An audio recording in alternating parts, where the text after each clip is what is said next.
What is good, people? Welcome back to the YouTube channel. So today just wanted to give you a wee update on where I'm at because I am now officially 8 weeks out from my photo shoot. So it is currently Thursday the 13th of February today, and my photo shoot is on Thursday the 10th of April. So that is, to this day, 8 weeks out.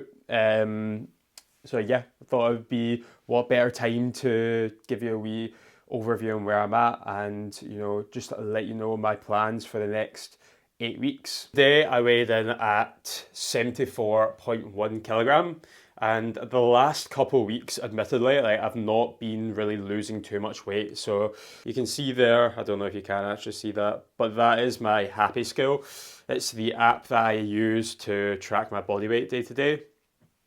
And it says the rate of loss is only 0.3 kilograms for the last few days. Let's say since Tuesday, it was 0.4 on Monday, 0.6 on Saturday, which just isn't fast enough to where I want to get to in time for the photo shoot. So it's crunch time. I've been checking the boxes. I've been doing my steps, doing my cardio, eating my food, not overeating. And if I do end up overeating at some point, then I will make sure to take calories out.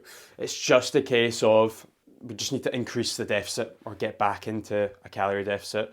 And this is something that happens whenever you plateau on your weight loss journey, or whether you're doing a holiday prep or photo shoot prep or it's just a general cut. If you plateau, then you can't panic, because I'm not panicking. My rate of loss isn't going down at the rate I want it to, but I'm not panicking because all you can really do is just dig deeper. You can realistically do more cardio, more steps, more expenditure in general, or you can eat less food. And stressing about it is actually going to make things worse, because if you stress, then your water weight goes up, which actually makes it even harder to tell if you're actually losing body weight and body fat. The look is tightening up, so even though I'm not dropping body weight, I'm still looking better day to day. So I'm still, every single day I look in the mirror, I'm still looking better. I'm still seeing new lines, striations, all these sorts of different things. And I will give you a wee update during my upper session today. That's where I'm at. So hit a bit of a plateau with the fat loss, but not panicking. This week we're just going to reduce the food, increase the cardio a bit. A good bit, because I've got 6 weeks of actually being able to dig left. So out of those 8 weeks, I've actually got only 6 weeks of digging left. 2 of those weeks are going to be peaking. So one's going to be a mock peak. The other week is going to be the peak itself, which I'm going to basically coming up to maintenance calories for, obviously having a lot of carbs and whatnot. So that leaves us with 6 weeks of actual digging to do. So we need to really step things up, and we really need to go ham at it. The goal is still going to be about 6 to 8 kilogram body weight, but I'm just going to have to try and really up the ante and lose a bit faster for these next 4 weeks, mock peak, and then I've got 2 weeks left to dig after that before we actually do the photo shoot. I am going to go and get some food, so I've got a lovely fruit salad or fruit and yogurt bowl coming up, so I won't show you any of that. What I'll do in this episode is I'll give you a wee insight into my training and my rest day nutrition. I got a couple of questions about that after revealing the Square bars. One of my mates said I should be sponsored by Squares, or sponsored by Kellogg Squares at this point. So yeah, I'm going to get some food, and then I'm going to get back into another work block, and I will catch you with my pre-workout meal. Right, we are back in the kitchen for cream of rice times. Training day, rest day. The main difference is going to be carbohydrates. Whenever you're doing a training session, you're obviously going to need more carbohydrates than if you're just sitting at home on your Todd on a rest day, right? Where the most you might do is steps or a wee bit of cardio. So that's going to be top tip number one for training day and rest day, is making sure you're getting your carbohydrates in on your training day, and then on your rest day, you're reducing your carbohydrates so that you can have more carbs in your training day, if that kind of makes sense. For example, myself, I am having about 255 grams of carbohydrates today. And then on a rest day, which is going to be tomorrow, I'm going to be having 147 grams of carbohydrates. So you can straight away see I'm having an extra 100 grams of carbs here. That is going to help me train harder, and it's going to help me maintain my performance in the gym, especially during a dieting phase where food's a lot more valuable and you're going to need to strategize your food a wee bit more. That's going to be the number one difference between my training day and my rest days.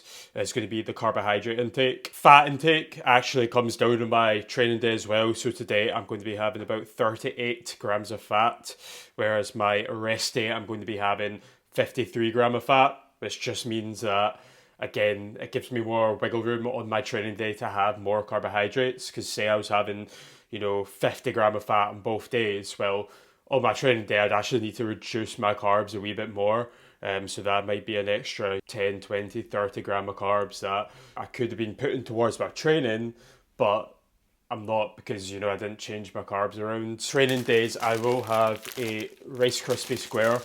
So this is where I was kind of like, okay, I'm starting to dig now, so I need to dig harder. So I've dropped one of my square bars, so I'm only having one square bar now. That is going to be pre-training. And the reason we have this as pre-training is because it's going to be very easily digested. So you can see here, so 14 gram of sugar in this bar here and 28 gram of carb overall. So you get some sugars in this one. So again, I don't have this with this meal.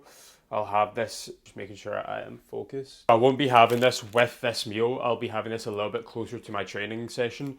But with this meal, I've changed it to cream of rice. So last time I had this was absolutely horrific. I got the Train by JP chocolate fudge flavour. Do not recommend that flavour. This chocolate hazelnut spread is a lot better. I don't know if you can see that there. Chocolate hazelnut spread there. This has been a lot better than the chocolate fudge, let me tell you that. This meal here is going to be a lot more complex carbs with the cream of rice, and then obviously it's still going to be quite low fibre. I've changed the cream of rice in for oats instead of oats. So oats will still be on my rest day because they're a little bit higher fat. Cream of rice is a bit lower fat, low fibre as well, so it's going to digest super easy before my training session. Along with this meal, I'm having whey protein, which is very easily digested as well. And then I'm going to be having bananas, fruit, and just a little bit of dark chocolate. So really control my fats in this meal with just a little bit of dark chocolate, mostly for taste and just to add a little bit more nutrients to the meal. But overall, it's just going to be cream of rice, really. Cream of rice, but fruit, and then obviously a square bar on the way to the gym. That's the number one difference. I will talk to you about my post-workout meal, obviously, when I get home. But for now, let's make this cream of rice. I'll show you how dreadful I am at making cream of rice. Remember, this is like only my second time in the last probably 2 years of actually trying to make it. I have been told with cream of rice, okay, or so you put it in the microwave for a minute, and then after that, you put it in again every 30 seconds, you take it out and you stir it with a whisk. Shout out to Ben Bray for telling me about that one. To stir it with a whisk, and then you put it back in for 30 seconds, take it out, stir it again, and you repeat that until you get the consistency that you want. And obviously the benefit of putting it in the microwave is I can use a lot more water, and because I can use a lot more water, obviously it's going to have to cook it for longer, whisk it for longer. I can volumize it a lot better, and I can just make the meal overall like very large for the amount of calories that are in it. So 80 gram of cream of rice going in, and then I think I managed to, yesterday I tried this and I think I managed to get away with about 500 ml of water. So going to chuck that straight in this time, whereas yesterday I was kind of guessing and then mixing, and then I'll put a wee bit more water in just until I got that consistency. But today we're just going to go straight there. So there we go. That's what 80 gram of cream of rice gets you there. Obviously got it in the mixing bowl because it's just going to make it a lot easier to actually mix it together.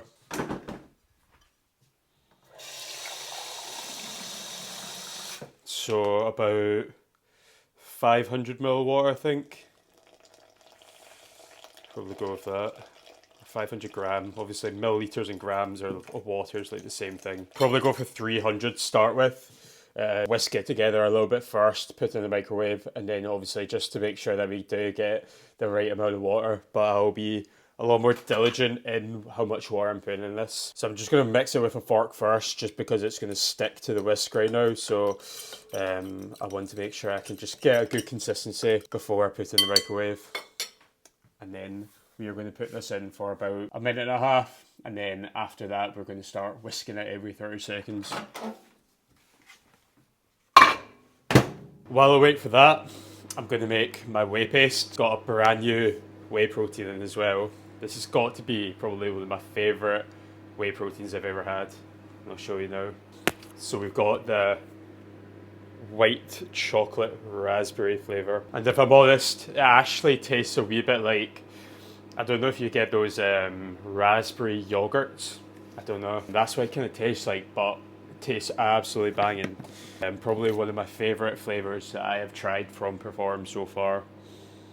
Oh mate, the smell of it, it smells unreal as well. So I'm going to get this in a wee glass and start making my whey paste now. It's illegal not to have whey paste and cream of rice, I think. So that much of a bodybuilder meal that you need to have the whey paste. Don't know about the combo of flavours I've got here though. I've got white chocolate raspberry and I've got chocolate hazelnut spread. So I don't know about that combo, but it does work pretty well, or at least it did yesterday. So we'll see about that again today. So there we go. Got some slop in there. See how this mixes with the whisk now. So obviously I use the whisk to get all the chunks out of it, because you don't want it to be too chunky. Probably put a wee bit more water in that as well. So I'll go for 400 total mil, and then we'll chuck it back in for 30 seconds. Let it thicken up a bit more. So again, when you're making the whey paste, so the ratio that I use is about 40 gram of actual whey, and then I'll put maybe 60 gram of water in. Okay, so that's a 2 to 3 ratio. There we go, 60 gram there. Cream of rice is done its next 30 seconds. Oh yeah, already thickening up, It's still very much watery, so we're just going to chuck that in again. And the joys of just repeating that over and over again until I get that consistency that I want. I'm going to entertain myself with making this whey paste. Yeah, it smells like a yogurt, like a strawberry or a raspberry yogurt. If you love those strawberry and raspberry yogurts, which I know I do, I think they're like crack almost, then you'll love this whey paste flavour. And there it is. Look at that consistency there. You can see that there. Falls off that spoon and just folds. So, a wee taste test. Banging. Absolutely banging. Shout out to Josh Croggan for putting me on that one. I was watching the Board Shorts and Banter podcast and he keeps recommending that one. Every time somebody asks him on the Q&A, oh, what's the best whey protein from Perform, he always recommends that one. Oh yeah. Getting some thickness now, but still not the consistency. So back in we go. So here we go, consistency test, let's go. It's kind of like a pudding almost. See, there's no lumps in that. I do want to wait for it to cool down a wee bit, but there's no lumps in it. Just a decent consistency, I would say. I managed to get 500 ml of water in that, which is quite impressive. You can see how much of it there is there. I could probably put even more in that if I tried, but gonna leave it there. I'm going to put my toppings on now. And there we go, so that's the full bowl of cream of rice. I'll probably put the calories and macros up somewhere, just so you can kind of see them. So I've got a little bit of cinnamon on top of there as well. And that is a hefty bowl. It is actually quite heavy in my hand right now. So I'm going to get this down, mate, and then I'll see you guys at the gym.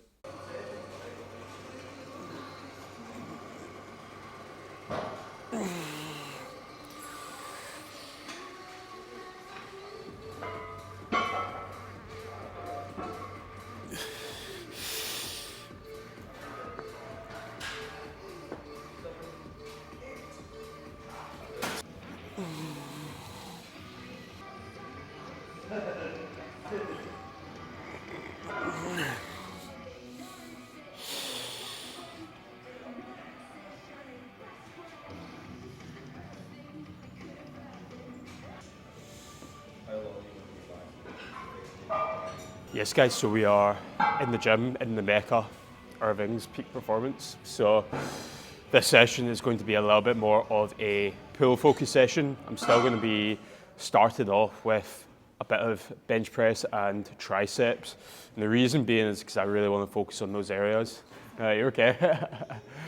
So I prioritize them first within all my sessions. So I'm not just doing a pull session today, I'm going to be doing a little bit of everything. And that's something that I've changed about my split over the last couple of weeks, is I've, instead of doing just an upper and then push-pull throughout the week, I'm doing 3 upper body sessions, all with volume spread throughout the week to make sure that I'm actually able to recover properly. Still going to start with my pushing movements. Got bench press up first. I really want to hold on to my bench press strength for as long as I can, so I've been just hammering away at my bench press, been doing it about 2-3 times a week, just to make sure that I can hold on to as much strength as possible, because I've got a very big goal after my shoot of hitting a 140 bench press, and it's just going to be made a lot easier if I stick to it, if I keep that movement pattern and I'm making sure I'm holding on to as much strength and muscle as possible regarding my bench. So top set today is probably going to be 105. See if I can get that for a set of 4 or 5 today. Got 80 kg on the bar, see what we can get with that.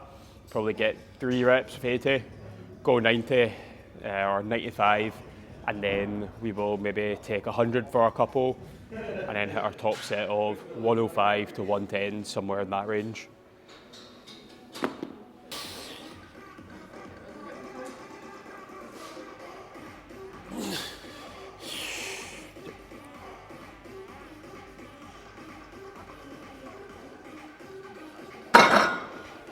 Easy.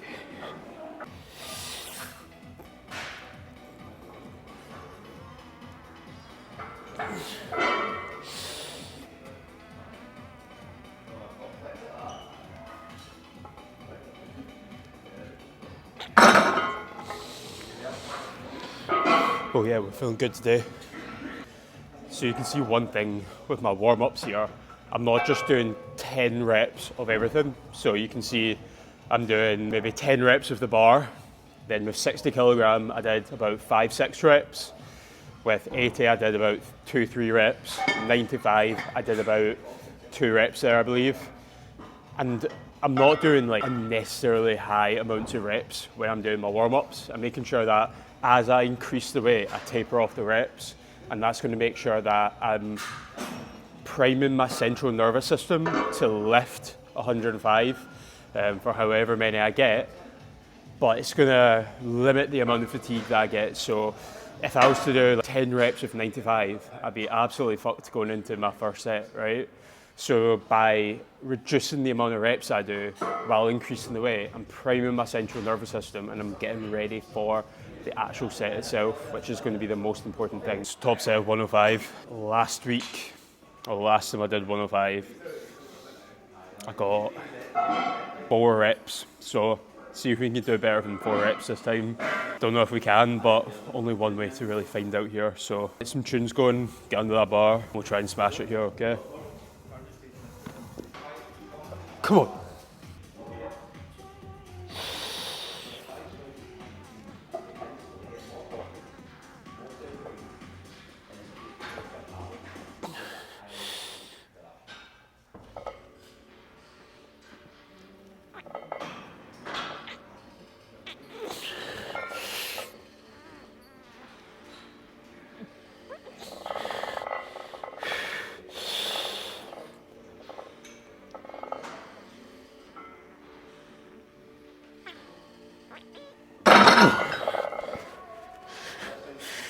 Max reps, we'll take that. So next set, I'm just going to back down to 100 kg. I won't film this one, I'll just get crack on with it. And then I'll catch you on tricep extensions. So tricep exercise is going to be just easy bar push downs, nice and basic. Do have other fancier exercises in my plan, but sometimes you just can't beat the basics. What we're going to do is we're going to do 2 sets of this. I was doing pec deck before, but now I've done bench press. I'm going to drop this down from 3 sets last week to just 2 sets today, and then that's going to allow me to still get some good volume in my triceps, because obviously 2 sets of bench press, I count that as like half a set of triceps each, so one set of triceps when I did my bench press there. So I'm going to get into this. I've done a couple of warm-ups, feels pretty good with the straight bar or the easy bar today, so going to see how many we get, and then we will move on to our pulley movements.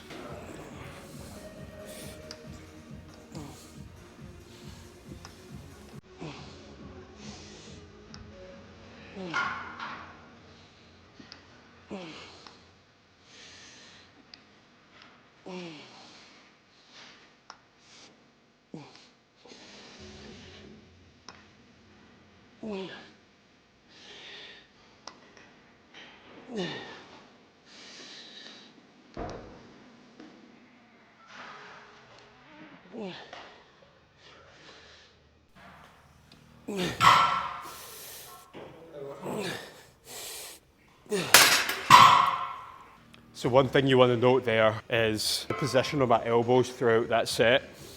Whenever you try and train your triceps or biceps for that matter, you want to keep as fixed of an elbow position as you can.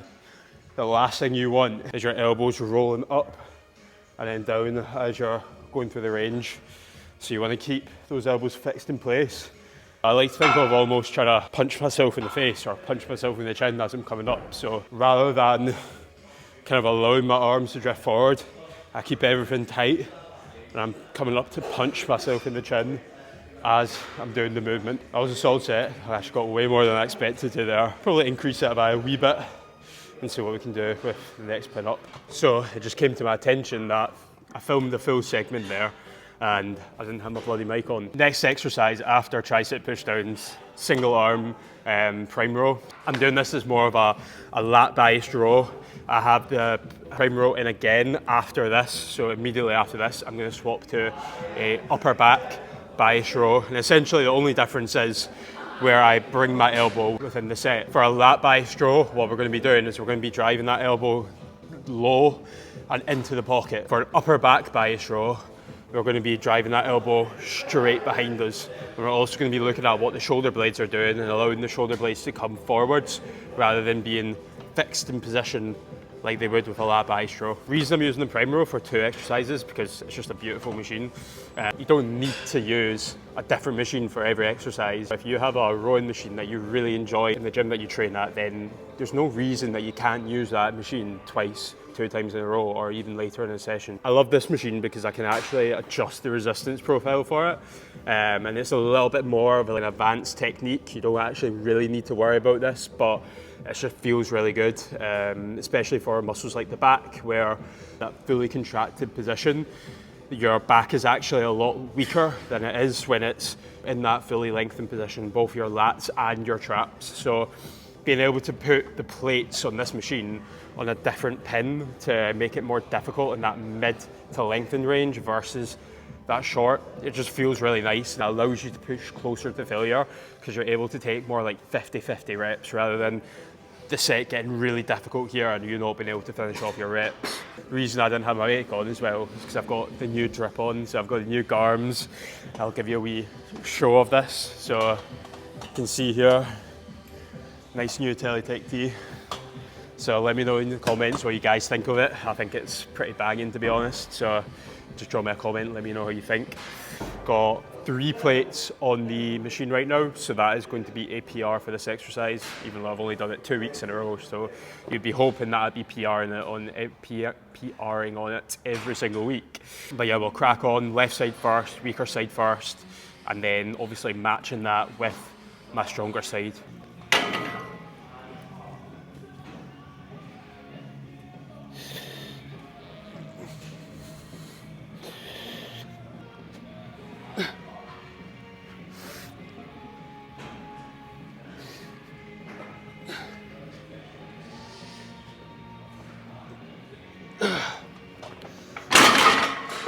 I will take that, 5 reps, bottom of the rep range. So next week we can stick to that same weight.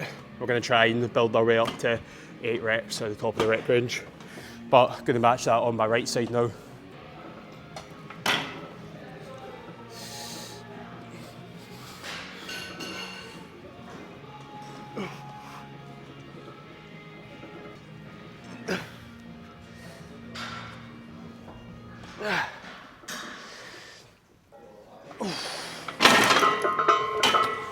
Oh my god, that is heavy, especially that mid-range. For back offsets, probably going to stick to the same weight, but what we're going to do is we're going to move the weights from pin 2 to pin 3 at the top. What that's going to do is going to allow us to load that lengthen position a bit more, and then it's going to drop off a lot more in that mid to short. It's just going to feel so much better.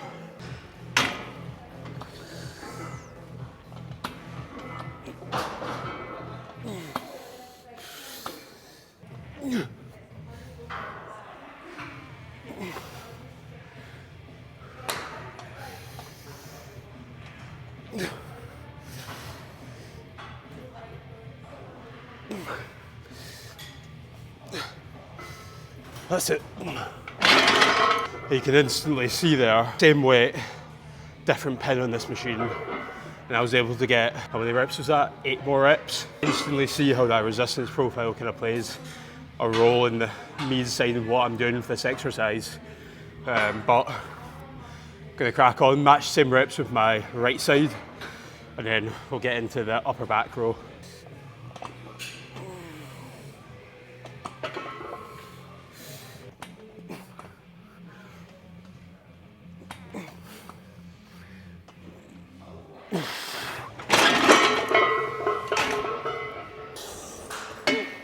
Ooh.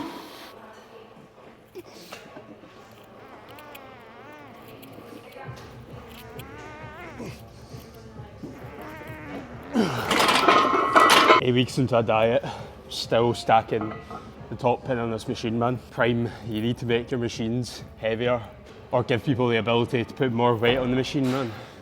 The pins are too small. Right, we got 4 last time with 1 really sloppy rep, so today we're going to go for 5. But we're going to try and get that last rep really clean.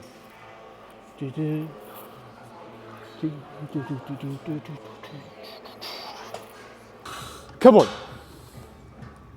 Easy shit.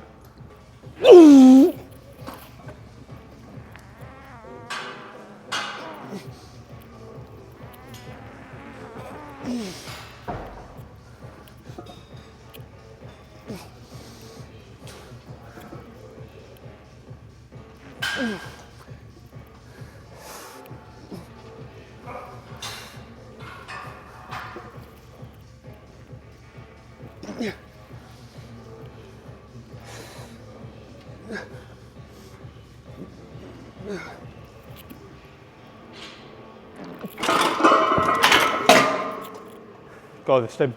And we are back to another more traditional movement. Got a wide grip pull down. So with the lats, there's 2 different functions. There is shoulder flexion.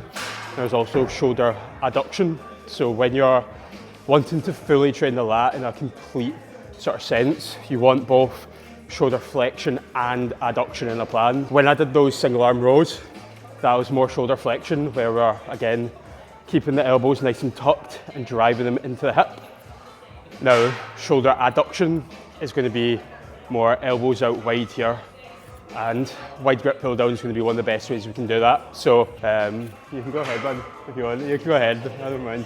So nice and easy exercise, really simple. Obviously, I think everybody's done it, but the main thing that I'm looking out for here is to make sure I'm not overextending and getting my traps and my teres and my pecs involved, right? Because a certain part of this range of motion down here is going to be, you know, your upper chest, your teres, and your long head of the tricep, right?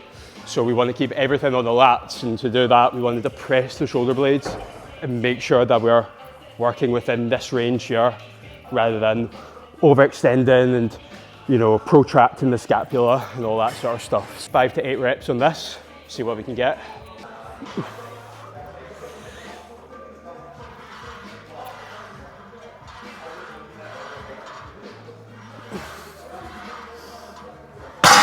So I lied, this is going to be my top set, so 92.5. I think we got 6 reps last week, so this week the goal is going to be 7 or 8. Let's embarrass myself, get into this again. Come on.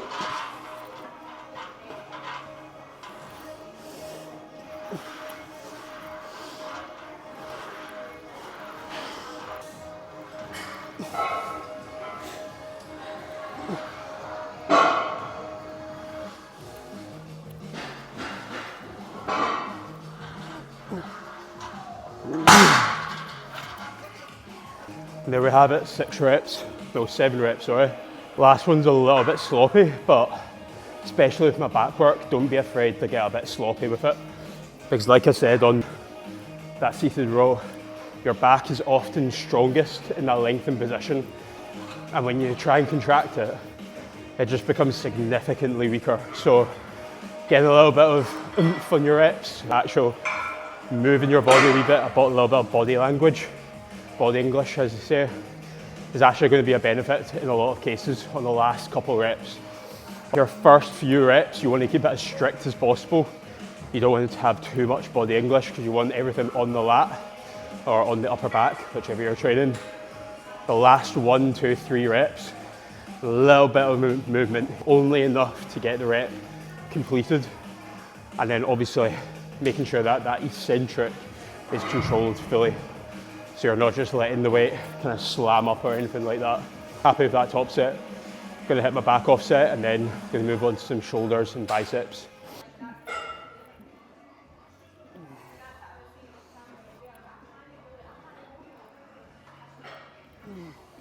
So onto this knockoff Nautilus shoulder press here. So this is a really good machine to be fair. It's not as good as the OG one, the actual Nautilus shoulder press, in my opinion. It just feels slightly different. You won't get that unless you've used it before though. So I've got shoulders, so an overhead press, then a lateral raise, and then I'll finish off some biceps. In my opinion, my shoulders are probably one of my stronger points in my physique compared to at least my chest and my arms, especially my triceps. My shoulders definitely take prominence a wee bit. I've got a shoulder press, 6 exercise. I've got a shoulder press where a lot of people would put that in the beginning of the session. And it's just because I don't need as much front delt. I still want to overhead press. I like this machine.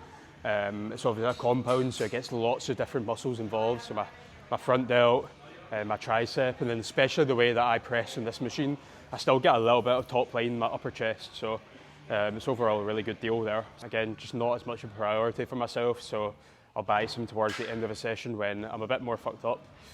Sorry for swearing, Mum, I know you have an issue with that. Where I'm a bit more messed up and I'm ready to wind down for the session, so to speak. But last week I did 120, which was actually 3 plates on this, which I was quite surprised by. I thought I'd drop off a lot more towards the end of the session, but I only got 5 reps, where the rep range is 8 to 12. So because the rep range is 8 to 12, only got 5 reps, I will be dropping it back down a wee bit on this week, just to kind of get within that rep range and to make sure that that work that I'm doing is where I want to be. But I'm going to get a couple more plates on this and then we will smash that top set. So plot twist, I've actually got 3 plates on this, so 120. Again, last week I only got 5 reps with this, but my warm-ups were feeling absolutely fucking incredible. I decided to throw it on again so you can get 6 or 7. If we can get 8, then fantastic, and get into the rep range, that'll be pretty wham, to be honest. So, gonna see what we can get with it. Can't be the only one that absolutely 2-stepping my nut off in the gym, by the way. I can't stop like 2-stepping and tapping my feet to this techno, man.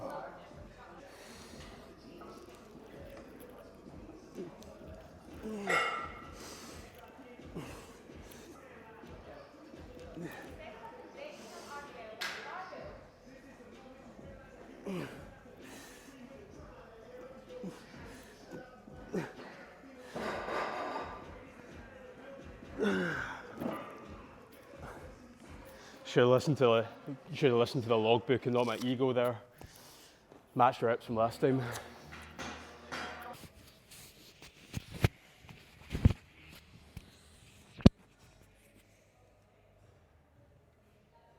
Right guys, so that is the session done. Posing time, so this is what we are working with. I don't know if the lighting is great in here or not, but this is what we're working with. Get a couple different angles. Again, 8 weeks out here, so still a little bit to come off. Or I say a little bit, I say a fair bit to come off. I'm trying to lose a kilo a week now.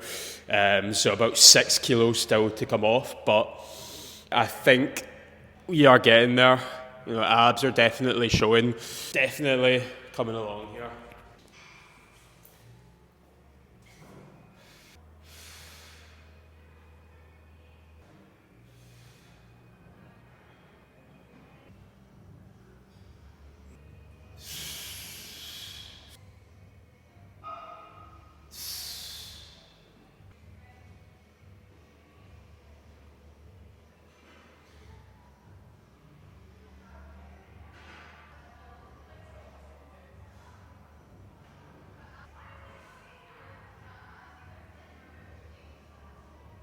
felt those were through my mic for a second there. So yeah, you can see the look definitely improving from the first video I took, which was a month ago. No, 2 months ago. The first video where I did a sort of showdown of my physique. Definitely look has improved from that, but that was before I started prep. I'm definitely getting down there, but I'm not where I want to be. I want to be even leaner, and all I need to do is just dig even harder. And like I said at the beginning of this video, the scale weight has been a bit sticky the last week and a half, so all I need to do is just dig harder. I'm not feeling fatigued at all, so that removes that need for a refeed and that kind of eliminates that option. But I can dig harder, I can go into a bigger deficit, I can do more cardio, I can eat less food, and that is exactly what I'm going to do. Speaking of cardio, got 30 minutes to do post-workout today. I do cardio 4 times a week, 30 minutes, which is actually double from last week. But yeah, so going to do my 30 minutes of cardio now. I don't do cardio on leg days. That is the one thing that I don't do, because obviously you've already slammed your legs, and putting 30 minutes of Stairmaster on top of that isn't quite ideal. So I don't do cardio on leg days, but I make up for that on one of my rest days. I do 30 minutes on there, which will be tomorrow. I'm going to deck it in a second. So yeah, going to crack on and get that cardio boxed off. 130 to 150 beats per minute on my heart rate. That's what I'm aiming for, and I'm going to do again 30 minutes. Top tip with your cardio, it doesn't start until your heart rate gets into the zone. So I don't start the timer on my Whoop until my heart rate gets into that 130 beats per minute zone. So a top tip if you're slacking on your cardio. I'll see you back in the gaff for meal number 3, which is going to be some lovely chicken and rice, so I'm buzzing for that. And we are finally home. Got my last meal, or not my last meal, I'm going to have one more meal after this. It's going to be just chicken and vegetables, to be honest. So nothing interesting, but my last meal with carbs in it for the rest of the day. It's going to be a familiar sight, so I'll give you a wee show right now. It's just another fat bowl of cream of rice. I was supposed to have chicken and rice for my final meal, or for my post-workout meal, but I couldn't be arsed having it. I couldn't be arsed, so I decided to just equate the calories. At the end of the day, it's calories in, calories out, right? It's good that you have micronutrient goals to hit as well. A certain amount of vegetables to have, a certain amount of fibre and all that sort of stuff to get in. Obviously, protein's very important. But at the end of the day, you can have anything, right? As long as you're having a balanced diet. So I decided I wanted cream of rice again. I've actually really enjoyed that pre-workout bowl, so I was like, fuck it, I'm going to have a post-workout bowl too. Same stuff, just no banana, so that I can have a bit more veg in my final meal, which is just going to be chicken and veg, like a salad almost. This meal wouldn't be any different from a rest day, to be honest, because I'll have a good bit of carbs before bed on a rest day, because it helps you spike insulin, which can cause a relaxation effect, which is really good. So I'll have a good bit of carbs before bed, weirdly, on a rest day. And also, like, that gets some carbs in the system, so if I'm training the next day, which I'm not tomorrow, or which tomorrow I will be on Saturday, today's Thursday, I'm training the next day, that'll actually give me some carbohydrates for my training the next day as well. So I'm going to wrap it up there, guys. Hope you enjoyed this one. If you did, please leave a like, comment, and subscribe as well. See you next time.